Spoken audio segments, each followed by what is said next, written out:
Telugu flame YouTube channel ఇప్పుడే subscribe చేసుకోండి. ప్రేమ ఎంత మధురం సీరియల్ జీ తెలుగులో రాత్రి 10 గంటలకి సక్సెస్ఫుల్ గా టెలికాస్ట్ అవుతోంది. ప్రస్తుతం కథలో రెండవ జనరేషన్ కథ కొనసాగుతోంది. అయితే ప్రేమ ఎంత మధురం సీరియల్ ఇవాళ్టితో ఎండ్ కావాల్సింది.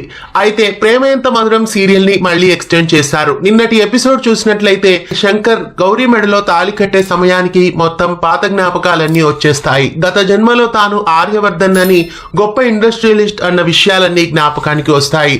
అలా అందరూ కలిసిపోతారు. శంకర్ తమ్ముళ్ళు, గౌరీ చెల్లెళ్ళు, అలాగే ఆర్య అనుల పిల్లల పెళ్లిళ్ళు అందరివి ఒకే వేదిక మీద జరుగుతాయి. అలా అన్ని జంటలు ఒకటయ్యారు. ఇలా ఈ సీరియల్ కి శుభం కార్డు వేయాలి అని అనుకున్నారు. అయితే ప్రేమ ఎంత మధురం సీరియల్ ఫ్యాన్స్ ఈ సీరియల్ ని అప్పుడే ఎండ్ చేయొద్దు అని రిక్వెస్ట్ల మేరకు మళ్ళీ ఈ సీరియల్ ని ప్రస్తుతం ఎక్స్టెండ్ చేశారు. శంకర్ కి కూడా ఒక గతం ఉందని, శంకర్ గతానికి దూరంగా ఉన్నాడని, తన గతంలో ఎన్నో మలుపులున్నాయని ప్రస్తుతం కథలో తెలుస్తోంది.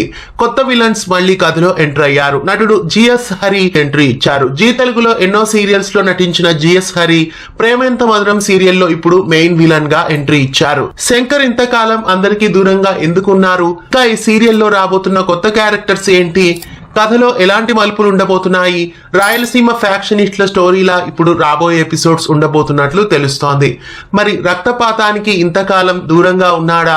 శంకర్ జీవితంలో ఎలాంటి ఆసక్తికరమైన మలుపులు ఉన్నాయి?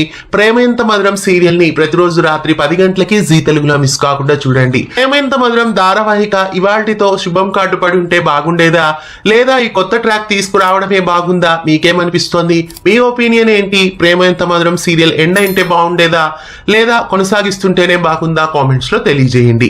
ఇలాంటి మరెన్నో తెలుగు సీరియల్ అప్డేట్స్ ఎప్పటికప్పుడు తెలుసుకోవడానికి ఛానల్ ని సబ్స్క్రైబ్ చేసి గంట కొట్టేయండి. తెలుగు ఫ్లేమ్ యూట్యూబ్ ఛానల్ ఇప్పుడే సబ్స్క్రైబ్ చేసుకోండి.